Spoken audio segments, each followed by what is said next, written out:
She's here! Magik is here! I still have not leveled her all the way up.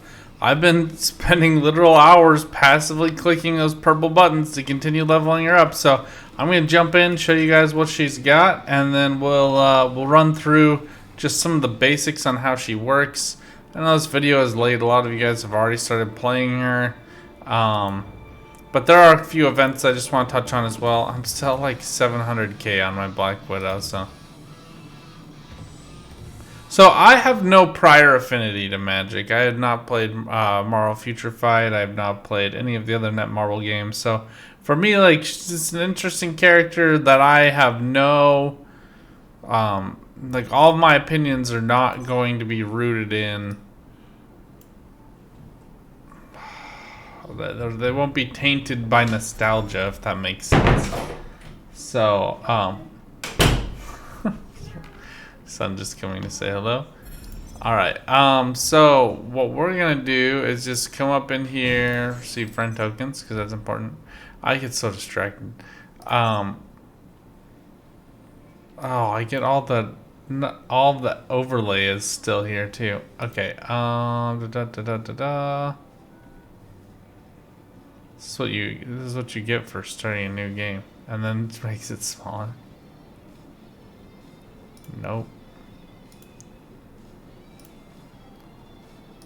Alright. Real life, baby. Man, it's been a while since I played on LD player just because my computer's been inoperable. Okay, so monthly check-ins, login events, here level ups are all the same. You do want to do level ups for Magik, though, because of a different event. But this is where you get most of her potential materials. We'll walk you through where you want to spend those. Alliance Omega War, I'm still working on getting those done and getting that win, but these are available until further notice. Like I said, I haven't had my computer available, and I'm usually on my computer when these happen, and then on my phone like later at night right before I go to sleep, and I play again then, so gotta figure that out.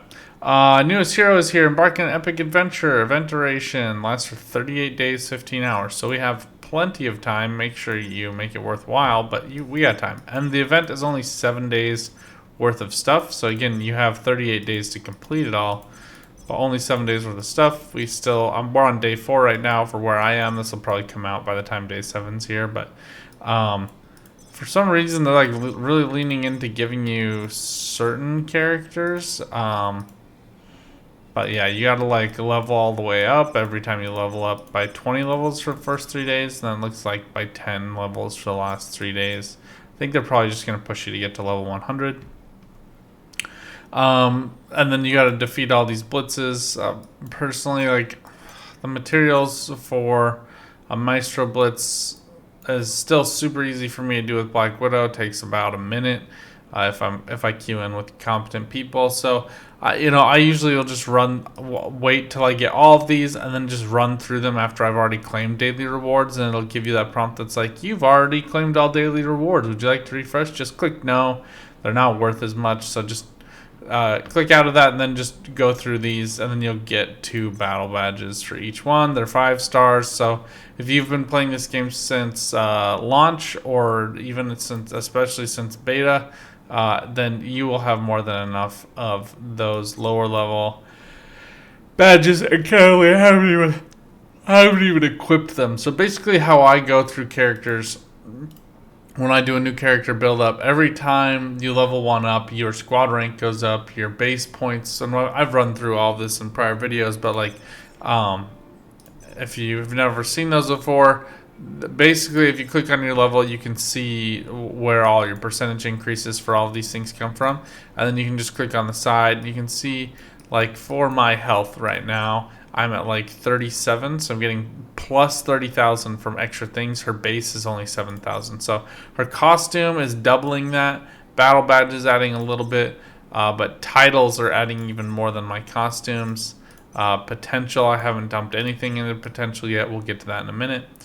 Squad power is another 8,000, and no Omega cards. And then Alliance gives like some of these very minor boosts, but they are boosts nonetheless. And then specializations and companions. Companions are really helpful here as well too. So I'm gonna go level up some costumes, but I wanted to walk you guys through what ones I think are good first. So just as quick magic updates. So there's that. Now the other thing I want to show you guys are her skills. If I'm being honest, none of these are really all that great. She doesn't have any major DPS attacks. This 3 times slash gets you almost 700%. That 700% is pretty mediocre. And then I think here, no, still not. She has a lot of interesting debuffs. So this teleports and lands. She has a couple of different teleporting attacks. So she does get those.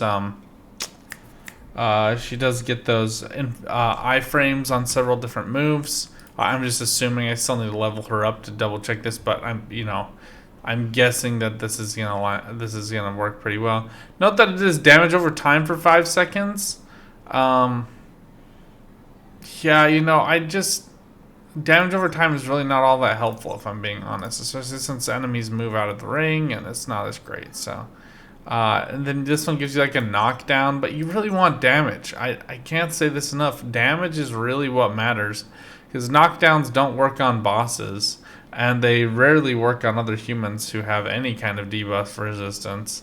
So, and the debuff check is really, really high for knockdowns and stuns, let alone the confusion attack that she has on. So, lots of kind of like interesting gimmicks, but that never really work.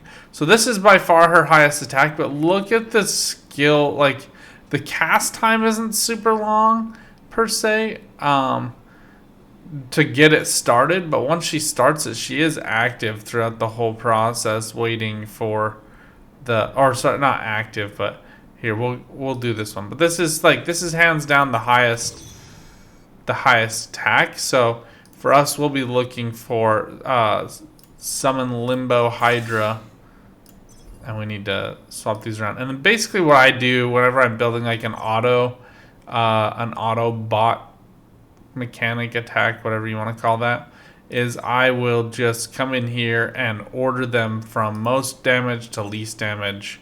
Sometimes there's some trickery with that, but so I have not been impressed with these little imps, so I'm going to actually just go ahead and replace them, and then I'm going to go ahead and swap this for that attack, and then you can just kind of like keep swapping around. So one way to do this is just go like that, and then grab the foot, and then go like that. And you'll see here, so these are all ordered again from least damage to most damage. So this is most. This one's the next. So jabs her sword through multiple discs. Does some good AoE with that one, but about the same. And I like the iframes of this one. Iframes on an auto build are really helpful for boss battles, just so you can constantly be avoiding damage. I think one of these is a little better. You can disable dodge skills, which is interesting for PvP. Spread dark magic around her and confuse enemies, which is an interesting like add clear mechanic, I guess, for invasions maybe. But it just kind of feels weird. We are going to take this one just because it is a higher guard break and more damage. I've gone through this in other videos, I think guard break is overrated. We're going to take this one as well. And I think that this one is replacing that one. We'll just do, so I'll go through, I'll just check to see what the highest damages are, and then I will apply those. See, like knocking down, the orb sucks enemies in. This looks a little bit like Star-Lord's gravity bomb. Knockback is interesting, but not amazing. So this is only 300%. This is 325. So we're at Dragon for 1038. Then we want this triple slash. We'll just go ahead and replace that. I know that's number 2, so I'll just go for that right now. Actually, this one is 915. I think that this one, yeah, this one stuns, which is interesting. But again, I just DPS, man. All about that DPS.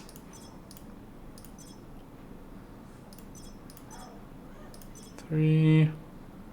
And I like to keep these at level 1 as much as possible. I did level up the demonic hand just for the costume. It's not one of the top tier ones, so it probably is going to fall off.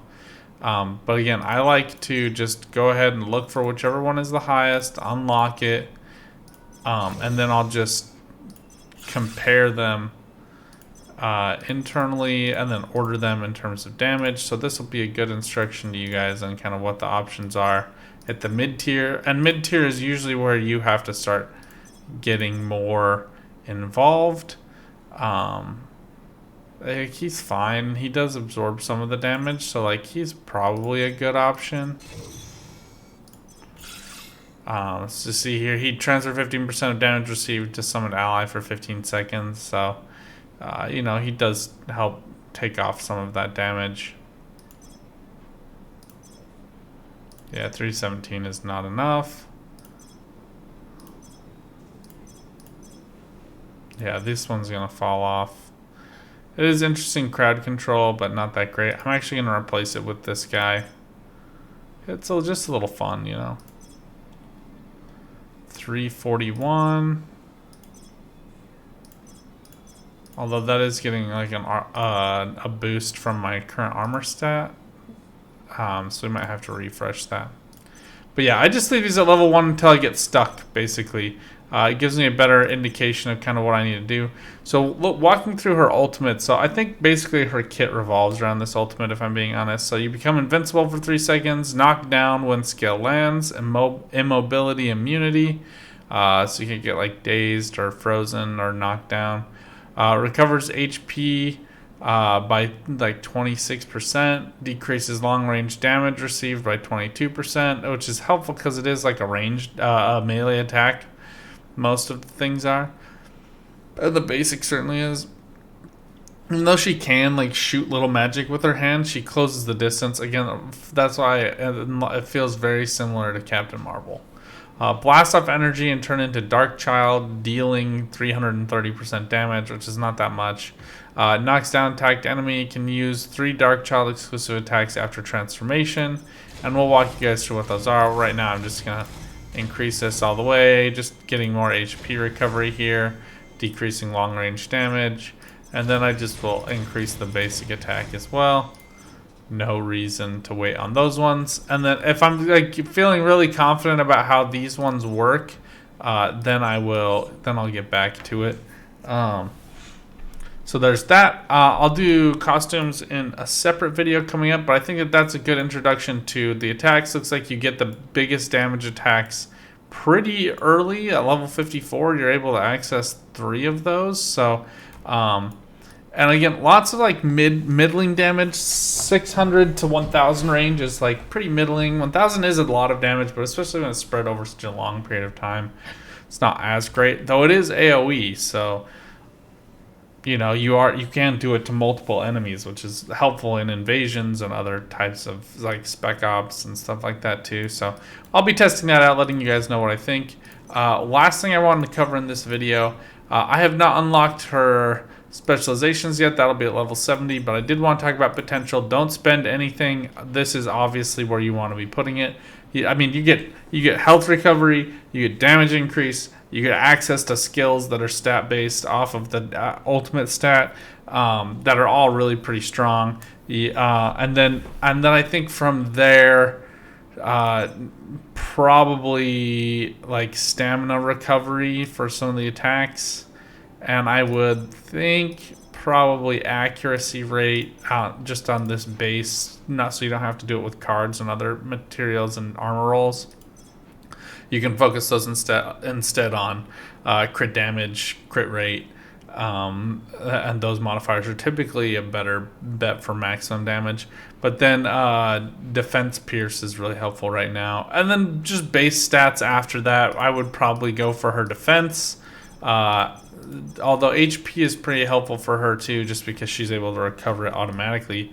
using her ultimate by the time we get to 15, it's going to be like almost 50%, it looks like, according to current trajectory. I'll update you guys once I get her maxed out. I know other people have, but I'm going through steady paced as a free-to-play player who just likes to take in the views and enjoy my way through this meandering game sometimes. So let me know what you guys think in the comments down below. Have you unlocked the secret to Magik? Do you feel like she's super broken awesome, or do you feel kind of like me? It's like, yeah, she's Captain Marvel 2.0. A few upgrades. She's a little bit funner to watch. Her quips and lines are a little bit more thought through. They really did spend a lot of time developing her character. She feels fairly balanced and not overpowered in Omega War. But let me know what you guys are thinking. Till next time, good luck out there. Have some fun. Keep on gaming. Bye for now.